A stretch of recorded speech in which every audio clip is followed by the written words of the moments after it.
Happy birthday to you. Happy birthday, dear Margaret.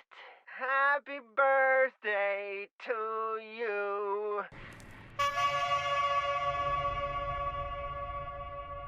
Welcome, everybody. It is hard to say this, but it's Art the Clown's 15th anniversary since he's been around. And that is just nuts. So thank you for joining us for this interview today. We're going to go behind the camera and talk to some great people. And if you're wondering, Danny's been on the show a lot lately doing that. So he's officially Nerdbox. So welcome, Danny. Woo! What's going on, everybody? Good to be back as always. Officially with Nerdbox now. So this is going to be great things to come in the future. Excited. Oh, yeah. Fun times. So, any questions that you have for us outside of here, where can you find Danny? For us? Yeah, where can we find you, Danny? Oh, for me, yeah. So, guys, remember as always, for my individual stuff, the Danny Vega Show on YouTube, and also the Danny Vega Show on Instagram. So if you want to look at any of my personal stuff for my channel and whatnot, that's where you go. But everything else, right here on Nerdbox, and all of our links will be down below and whatnot. So make sure to like and subscribe, comment below. Yeah, definitely do that. Linktree is in the description, so check out all of our social media platforms. There's a lot of questions that we usually can't get to on YouTube because it goes into spoiler territory, but you can hop over to Nerdbox on Facebook. You can ask those questions. And honestly, I get a lot of good video ideas from people that chat me privately and say, hey, how about this? And we talk about it. It's like, you know what? Let me do a video, and then I'll give you the credit for doing the video. So thank you. Alrighty, so as I mentioned, 15 years of Art the Clown. That is crazy. That is crazy. So all month long, we are talking about Art the Clown and Terrifier. So we have some special guests that we're going to bring on. We have the great and amazing Phil Falcone, who is known as Uncle Phil to the cast and crew at Fuzz on the Lens Productions. And then we also have George Steuber. He is the person that makes the magic on screen. You look at that movie and it's like, wow, that's so beautiful. This is the guy that we're going to be talking to today. So they'll be joining us in just a second.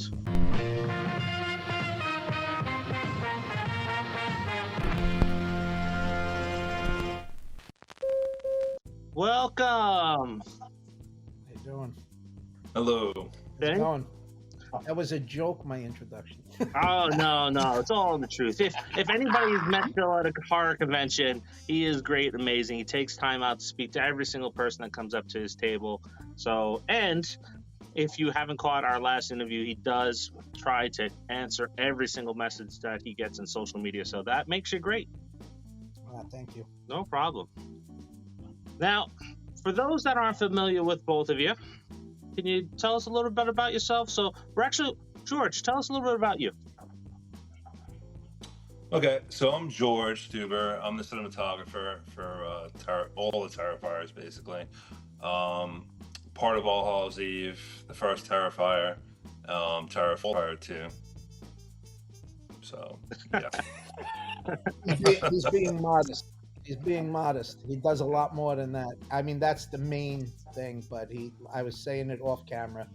He's helped me build sets. He's kept me alive. Literally kept me alive. He is, without a doubt, an MVP on the team. I mean, you can't say enough about George. He does wherever it is. You got to lift something heavy, he's there. You got to drive somewhere 5-6 hours, he's there. He just does it all. Thanks, Phil. That's awesome. Yeah. I appreciate that, yeah. All right. And then, Phil, for anybody that's seeing you for the first time? I take the credit for everything George and the other guys do. That's awesome. I've gotten lazy. No, I do whatever I can. I try to.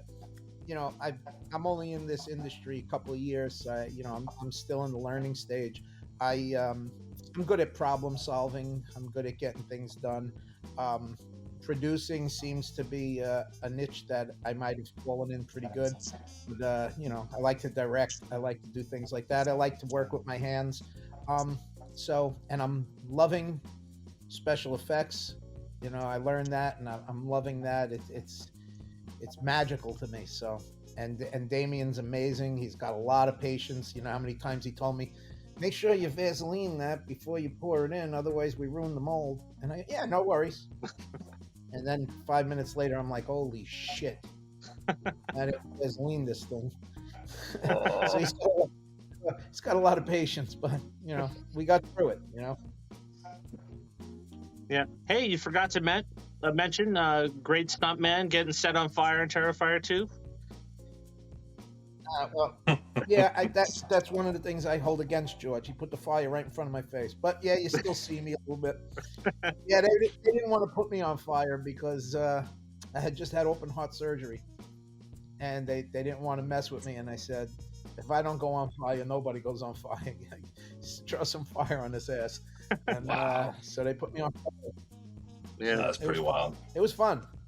It really was. When are you ever going to get to do these things? this is true. This is true. All right, let's dive into some questions. George, we're going to start with you. We're going to rotate back and forth between the both of you. So, George, how did you get into cinematography, and what lessons have you learned that you can share with people that are looking to take up that as a profession? Okay, so from an early age, I always played with cameras. Kids in the neighborhood, we get together and we actually make films with old VHS cameras and use VCRs to kind of like dub them and make, films out of what we shot. So that's how we used to edit back then. So it was always a passion. And then like in school, it actually really started to take off. I really got into it. I opened a company, started shooting commercials, music videos, no movies though for a while. So it was mostly just commercials and music videos. That was like the bulk of it. So like as that progressed, eventually I met Damien through a mutual friend on set, and he brought me in for the tail end of All Hallows Eve, and like we really clicked. I really got what he was looking for. We had similar personalities, kind of. So we really clicked and meshed. And then from then, we just grew basically into making films. I also did other films besides Terrifier with him. I did some television as well, but I really have a passion for the horror films in particular. You mentioned you went to school for this? Well, interesting enough, I was going for law. Actually, I was taking pre-law, and I wanted to be a lawyer. But my passion was always film. So that was the thing with that. So I just decided to go and dive in the other direction, and it worked. It worked. I stayed busy for a while doing music videos and commercials. Had plenty of those, and then television, and then film. So George, I'm going to hop in for the second part of the question. So a lot of, especially myself, we're very similar. I direct and shoot as well.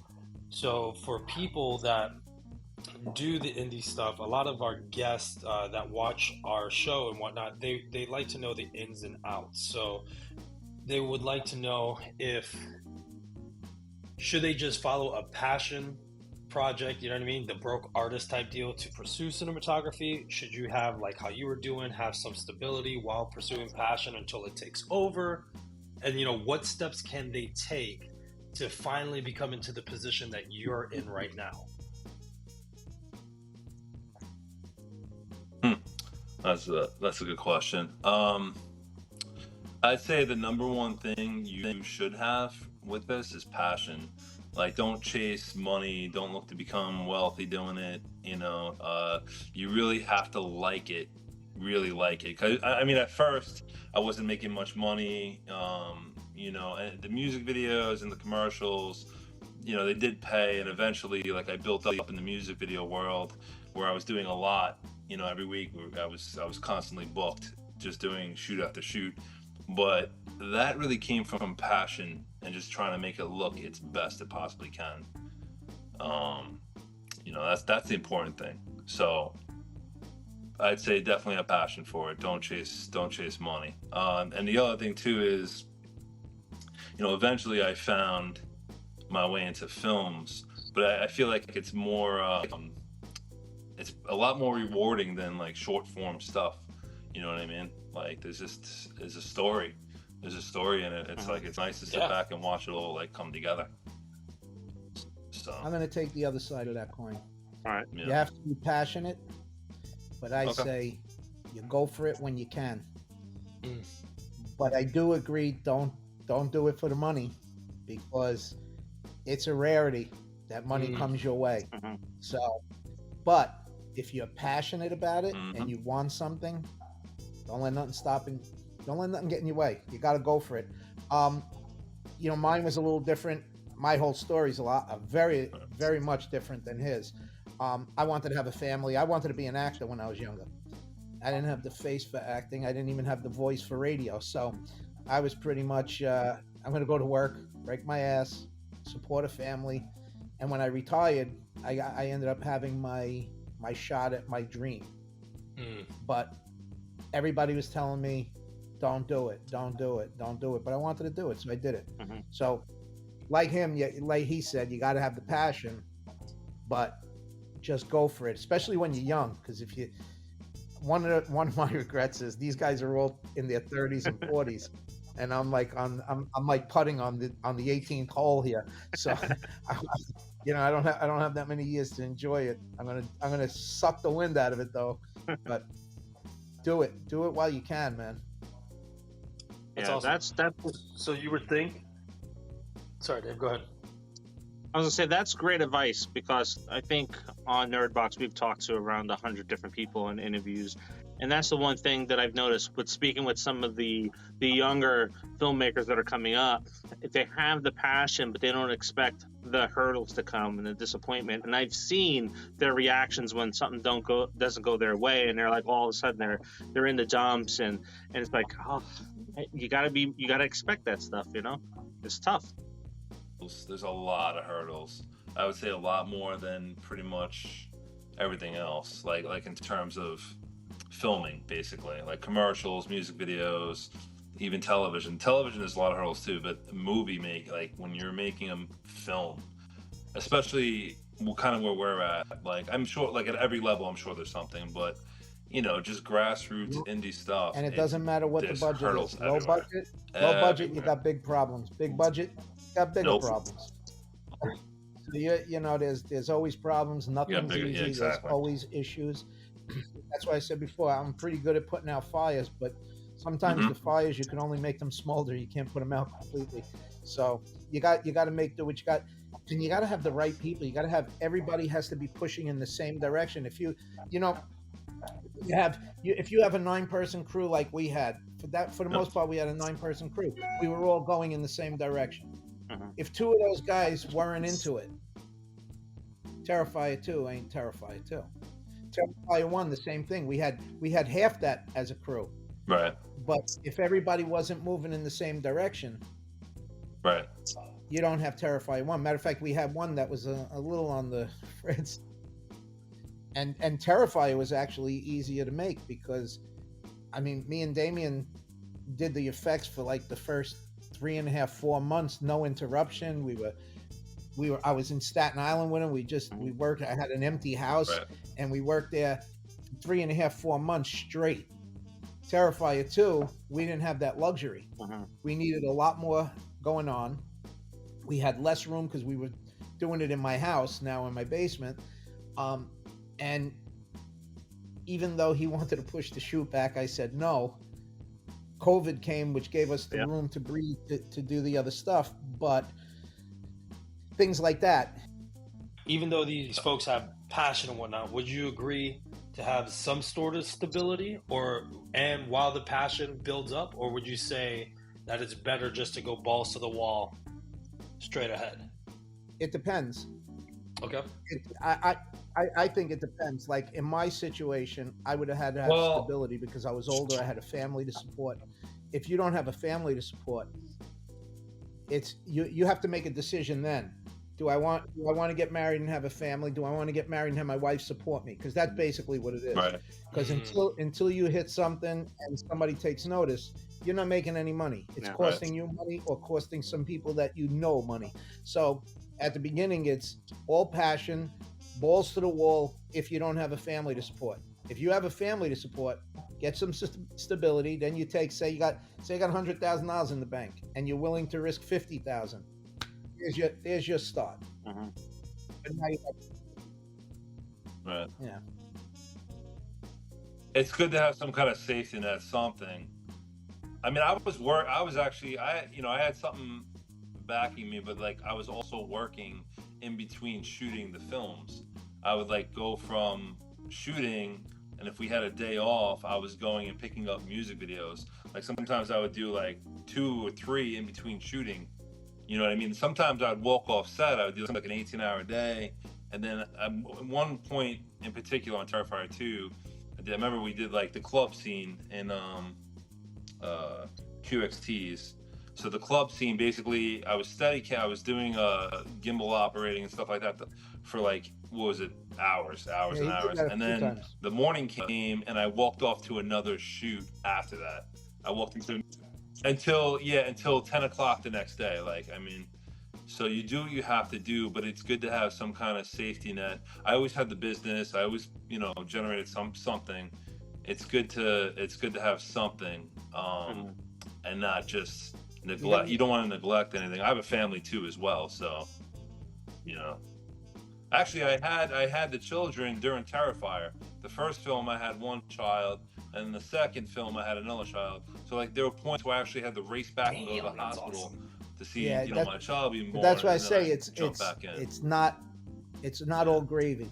There's a lot of bumps in the road. There's a lot of potholes, and you could hear the dedication in him, leaving a set to go shoot so he has money to put on the food on the table. So that's total dedication. That's why I say, and he's a person that he has to try to develop a safety net to do this. Same with me. But if you're an 18, 20-year-old kid and you don't have plans on getting married, balls to the wall. This is your chance. This is your opportunity. Because say you have 30,000 in the bank and you got no family, nothing, you have no worries. You blow that 30,000, guess what? If that's the only $30,000 you were going to make, you're screwed anyway. Go for it. Go for it. But again, you better be passionate. Right. You better not think you're like, if I'm going to be a director, I'm going to go stand there and tell everybody what to do. Bullshit. At this level, you're digging trenches. You're painting walls. You're picking people up from the train station. You're doing everything. How has it been experience-wise going from Terrifier 1 to Terrifier 2 and then Terrifier 3? How has that changed for you over time? Terrifier 1 was a lot like Terrifier 2. Total hands-on. A lot of work. Like I said, small crews. There were no lanes you had to stay in. You did everything. You were an assistant director. You were a producer. You were a set builder. You were pumping blood. You were building a bed. You were building a window. You were everything we needed. We built. We had to replicate certain buildings that we weren't getting back into. We filmed the scene in my garage with the cat. We made it look like the room in there. I built it in my garage, and we brought rats in. My wife went nuts. My wife is a saint. We brought rats in the house, and we threw them in there. I borrowed my friend's cat, whose name is Scorsese, and Damien wanted the cat to look a certain way, so I tapped on the garage door. The cat looked perfect. Boom, there we go. Got it. So, you do everything. Terrifier 2, we had a little bigger crew, but it was the same thing. You wore many hats. Everybody did everything. There was nobody that did just a little bit. Everybody did a lot of it. Terrifier 3, I think we have to be more in lanes.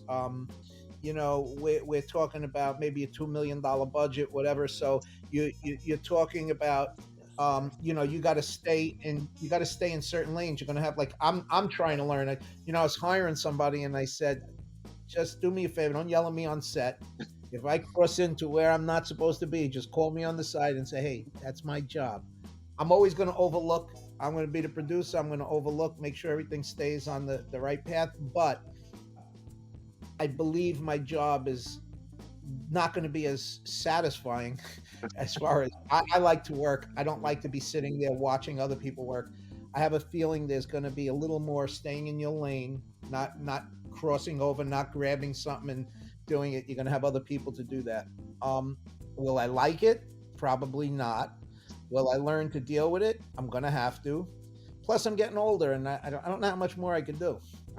Yeah, that's something. Yeah, I would imagine, like, going from, like you mentioned, trying to stay in the lanes. That's got to be difficult because, you know, smaller crew, you're able to be more hands-on. Now you're able to relax a little bit, and that's a huge adjustment to make.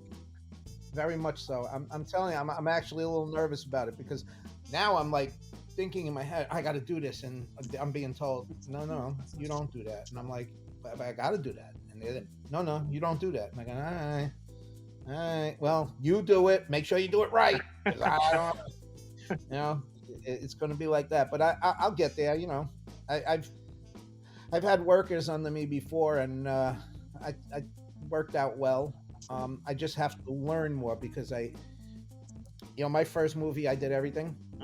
George Steuber, I did everything but hold the camera. And actually, my cinematographer said, Phil, you did everything else, film this scene. So I had to film the scene. So he said, now you did that. But wow. Terrifier, I didn't have to do that. So I learned to pull back. Terrifier 2 pulled back a little more. Terrifier 3 is probably going to be a big change, but I'm looking forward to it because it's going to be more like making a Hollywood type movie where, you know, you're going to learn. This is not your job. Stay out of there. You come in if they're failing, then you could put your 2 cents in. Hopefully, I won't have to put my 2 cents in. Yeah, I would imagine the big difference with that and just a regular 9-to-5 job is, you know, you have fun on set. This is something that you're passionate about, so you want to be involved in all those little things. And it's like, oh, all right, I gotta kind of pull back and let other people have that type of fun. Yeah, I'm sure we're gonna have fun on the set because if it's not fun, I ain't gonna be there. I want to have fun. It's got to be about the fun. If you're not having fun, why do it? I mean, I could go get a 9-to-5 job if I need it. I want it to be. Listen, my passion is films at this point, but I want to have fun making them. Otherwise, why bother? But I don't think that's going to be a problem because we have our nucleus of people, and when we're together, we have a good time. You got the Fuzzboys, you got Damien, you got George, you got me. We got a couple of new young kids, Ilya, Mike, Dominic. They're good kids, and you know, you go out, you have a couple of drinks with them, or you go out and have dinner with them, group, and it's just a fun conversation. Yeah, you know, films don't even have to come up. It's just fun. You know, when you're constantly laughing, I don't see that changing on the set, even though we're bringing in a bunch of people. We're still going to have the main guys there. You know, that's not going to change. Also, it will allow us to focus on our jobs even more, though. You know what I mean? Like, there's a lot to do just for our jobs. So it's like we're not going to be painting a wall or like hanging up something, but we'll be focusing more on our jobs. I think it will allow us to do a better job all around, I think. That's exciting to hear. Yeah. So for you guys, because like I said, I always like to elaborate on a lot of things, right? So Phil, you were just saying like, okay, all hands on deck to a little bit less all hands on deck because you have more people, and now even more, right? So by you two, did you guys ever face any challenge between 1 and 2 that you had people that was like, oh, that's not my job? Have you ever had that happen on set yet? No.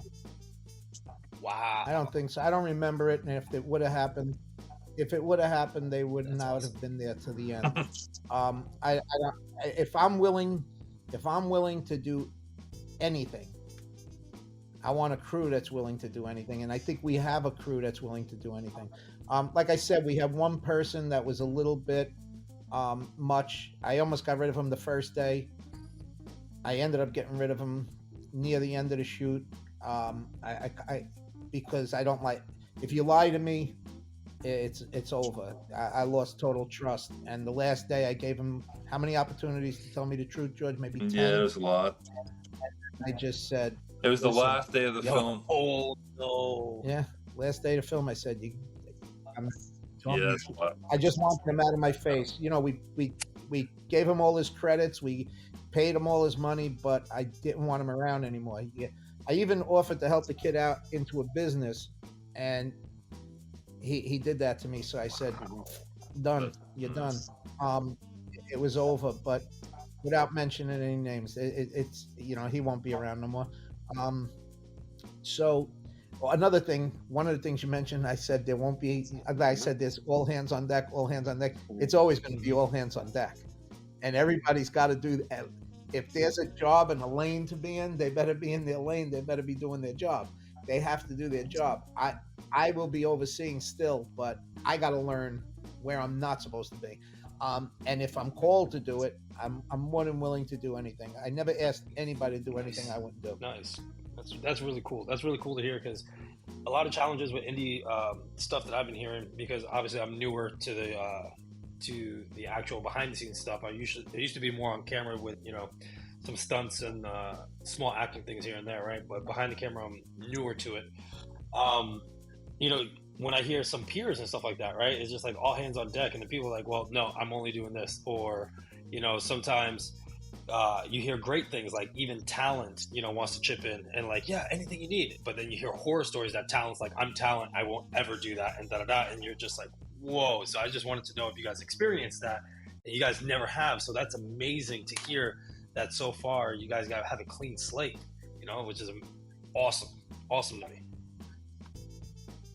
Yeah, you don't have people saying it's not my job at this level because it's not union, but you do have people that'll get lazy on you, and you just got to pull a fire under their ass. Like I said, you got to be willing to put in the hours and not ask them to do anything more than you're doing. But you'll know right away if you have the right people with you, especially when you hit your first snag.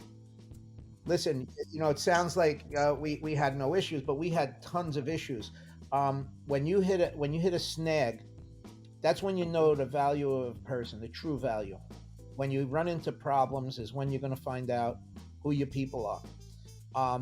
And when you hit that problem and the people react the way you don't want them to react, it's time to sort things out. You either don't rely on them, let them finish through, and you don't bring them back on a new set, or you keep them. That's why we have a dynamite nucleus. But I knew this nucleus was going to be strong from Joe's War. When I brought Fuzz on the lens to film one scene, I didn't know George at the time. They came to help me because I had to shoot a scene, and when we were on the scene, everything I went to do, they said, "You go direct, we'll take care of that." And I would go try to build something else, and they'd go, "No, I got that. You go do something else." You know the character of a person. If you're doing that and somebody's just standing around waiting for you to come back, he's not the guy you want on your team. You know, you want people that are going to be there. They're going to have your back. They're going to not only have your back, like George does to me, pushes me out of the way and like, "I got it. Don't touch that. I got it. Don't touch." To the point where I say like, "Jesus Christ, I'm not dead yet. Let me do it." So yeah. You know, but that's the team. That's the team you want. You don't want somebody that goes, "Oh, he's gone," because you're going to get mediocre results. We have a team that everybody wants the best for the film. Don't worry about everything else later. Let's get this done right. And that's what you want. You want a team like that. Awesome. Right. Yeah. Well, that chemistry shows in the film and the end results too. I'll take credit for that. I feel like there's a lot of, like, in terms of the team, there's a lot, like, from the first Terrifier to Terrifier 2.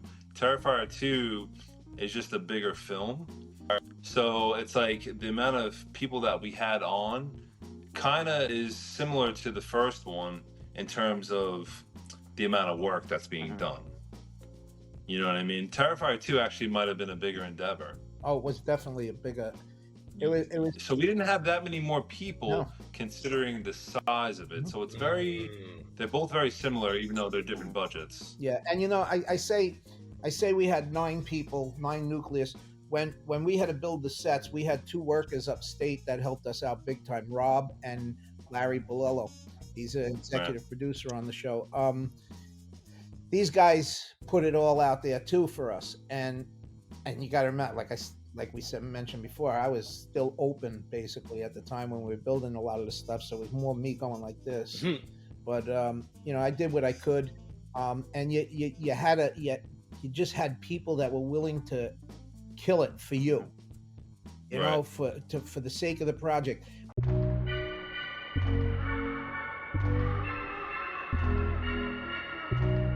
I remember that when I walked up and I said, "What's the matter?" And they said, "Nothing." I said, "What's the matter?" Said, "Oh, we had to keep it from Phil." Wow. They didn't want to tell me. I knew something was wrong. We have some sets on this one that are going to be wild to build. That's why I'm saying we may have to bring in a company, but if we cannot, I actually have the plans right here. So,